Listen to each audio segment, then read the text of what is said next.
welcome to the Lotless Astrology channel. My name is Dabney and I'm an evolutionary astrologer. Today we're going to be talking about Mars squaring Pluto on September 24th and really how that whole energy kind of permeates this week. So we are post-eclipse, we are in the equinox, and the sun is moving into Libra. So you would think there would be some nice balance, but then we're kind of getting walloped by a pretty intense transit coming up. And we're seeing that evidence of that energy build right now. So if this is content you're interested in, I do hope you stick around. What we do on this channel, if you're not familiar, is we take the cosmos and the planetary energy and we try to bring it down here onto planet Earth and figure out a way to live with what's going on consciously and to live the most peaceful life that we can, despite all the upheaval and craziness going on in the world today. So when I thought about doing this video, first of all, I got woken up last night at 3 a.m. because there was an earthquake. I live in California, as many of you know. And, it was the eclipse. And just there is this sense of tension and being on edge. I think for a lot of people, and especially people in the astrological community, when we get kind of attached to these bigger, more intense transits, sometimes like it automatically like just, kind of puts like a feeling out into the, air, and it's good because it helps us live more consciously, but then also sometimes it can be kind of crazy when at 3 a.m. your whole house is shaking and you're like, oh my God, what is this? So that to me felt very much like a coming attraction. So what we're going to be talking about today is how we can get through this Mars square Pluto without it being too dramatic in our own charts, in our own lives. Because the life's going to life out there. The energy is building and ramping up. Like there was so many like crazy stories that just kept coming out today, locally. Not even nationally. I mean, we're sort of used to the national discourse being incredibly corrosive, but then there was just a bunch of like crazy violent stories locally that just were coming out, which, isn't super normal. So people are losing their damn minds is what I'm going to say. In case you haven't noticed, there's also a bunch of people out there on social media and in the evangelical circles who believe that the rapture is coming in the next couple days. And it's really interesting because I'm going to be talking about this sort of like very intense transit that does have a lot of opportunity for growth. But you need to it's a tough transit. It's one that without consciousness can be very violent and destructive. It can be very ego-driven. It can be very, it can also be self-destructive. I mean, there's a lot of anger buildup in this transit. And so what the higher road of that is focused transformation. It's really about, focusing your energy on creatively transforming what is no longer viable. So that's the conscious. And to do that, you don't want to do that by suppressing your anger or lashing out. That's important to understand. And so I'm going to get to kind of what we can do on our own charts. But I want to sort of kind of back up a second and talk about the fact that there's, like this kind of almost like a psychosis that is breaking free because people feel the energy building. And when the pressure gets too much, people just look for any sort of escape. And so this, decision that people have, whatever this kind of mass decision that people have made in the wake of the events of the eclipse in the past couple weeks, which I think we can kind of see what one of the biggest manifestations of that energy turned out to be in our collective. But there's been a lot of things. And when people are looking for the rapture, I mean, here's the thing. People have been calling for the end of the world like forever. And it tends to be people that feel helpless in some ways. Like they're not happy in their worldly body. So they're really just wanting the end to come. So it's kind of like they're excited about it. I was watching all these videos on a couple different YouTube channels this morning where they had clips from people on TikTok just really like saying how excited they are about the rapture coming. Now, if you told me the world was going to end in 2 days, I would not be excited. I like my family and my life, and I do believe they think that the good people will be traveling up with them to an ascension. Historically, that has not proven to be true. So there have been many people that have predicted the end of the world, and the world is still here. So we have to understand what is that psychology, and the psychology of that really tends to be the pressure is just built to the point that you're just looking for any escape. It's really an escape. It's an escape fantasy.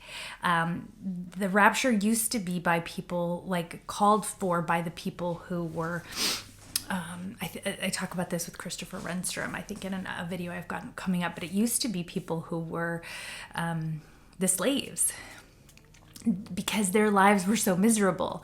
They, wanted to find some escape.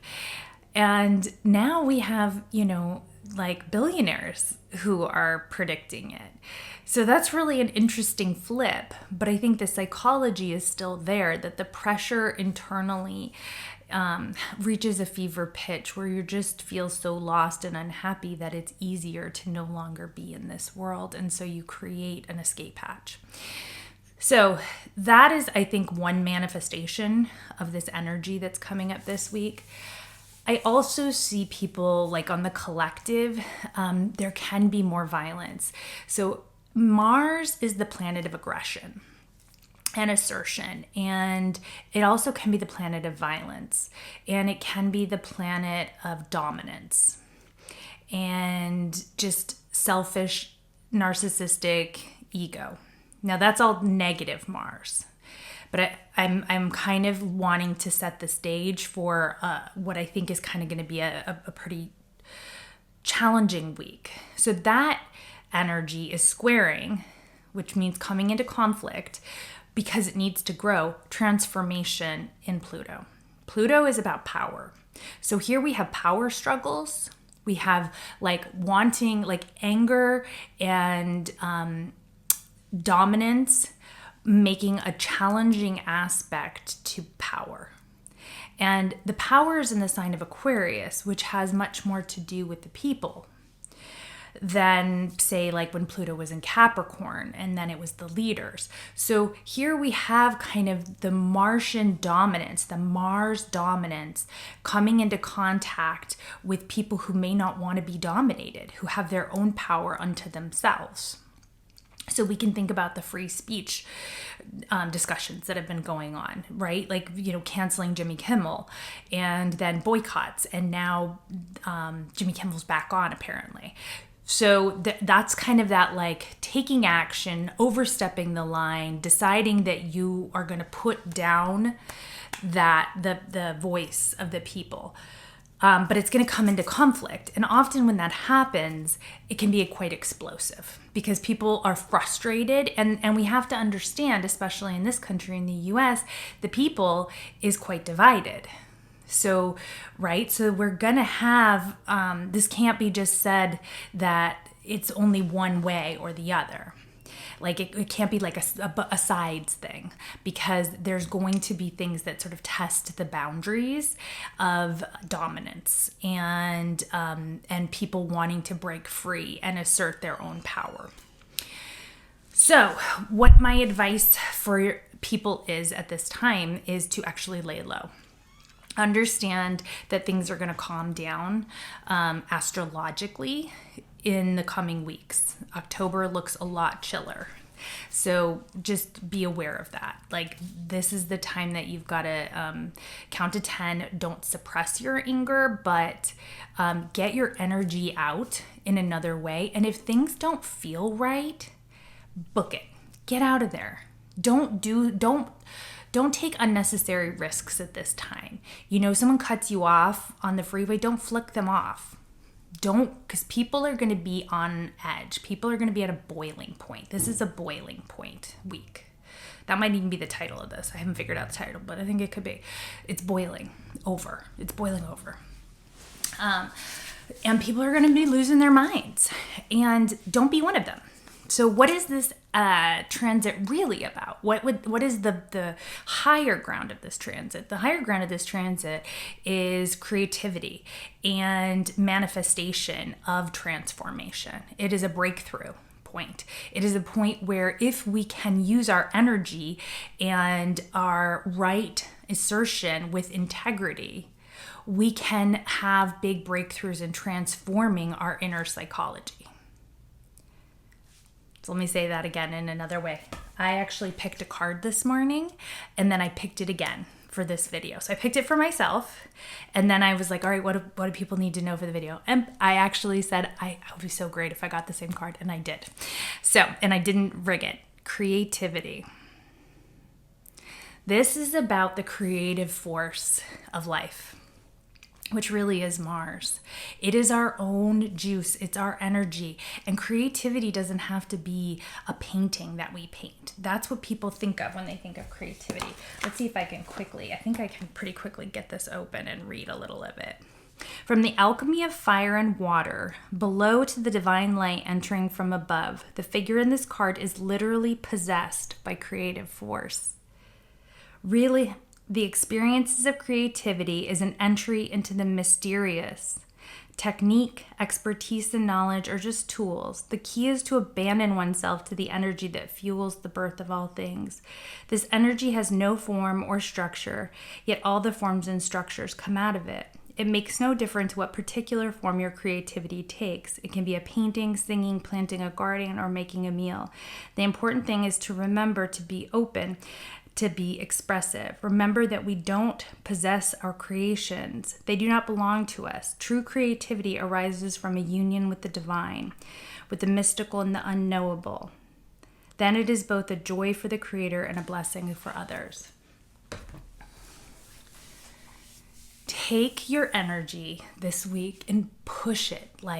Really kind of almost think about this as giving birth, pushing your energy out into the world in a very positive way. This is about high integrity. Mars, when it's in Scorpio, it needs integrity. And we can break through and shatter so many things that have held us back. I just had my Chiron workshop this past weekend, and I got a lot of really positive feedback from people saying how helpful it was. So many good reminders. So that's still available if you would like to purchase the recording, and I'll put the information below. But the reason I did that course at this particular time is because we all have to take responsibility for our piece of our wound that we continue to carry with us.